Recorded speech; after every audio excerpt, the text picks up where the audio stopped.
Kilometre 40ක වේගයෙන් tales වල ඉඳන් එන්න බෝට්ටුවට නැග්ගා.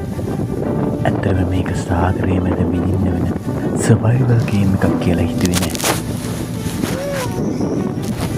හැම විශාල රළ පහලකටම වදිල්ලේ බෝට්ටුව දෙකට බැලෙන්න වගේ. එක තප්පරයකින් ආසට උස්සලා ඊළඟ තප්පරේ බඩපපුව දාලා යන්න පහලට යනවා. තව පොඩ්ඩෙන් එළියට විසිවේ. නැත්තම් බෝට්ටුව පෙරලෙයි කියලා. ඇඟ කිලිපොලා යන මොහොතවත් මේ ට්‍රිප් එකේ අපිට වෙනම අත්දැකීමක් වුණා. මෙහෙම වෙනකොටයි තේරෙන්නේ සාගරයේ ඉස්සරහා අපි කොච්චර සුළුයිද කියලා. ජීවිතේට අමතක නොවන ඇඟ කිලිපොලා යන අත්දැකීමක්. ඔයාලත් ආසත් මේ වගේ අත්දැකීම් තව තව බලන්න. එහෙනම් සබ්ස්ක්‍රයිබ් කරලා තියාගන්න. මේ වගේ ඇඟ කිලිපොලා යන අත්දැකීම් ගන්න කැමති යාළුවටත් ඔය යවලා තියන්න මේ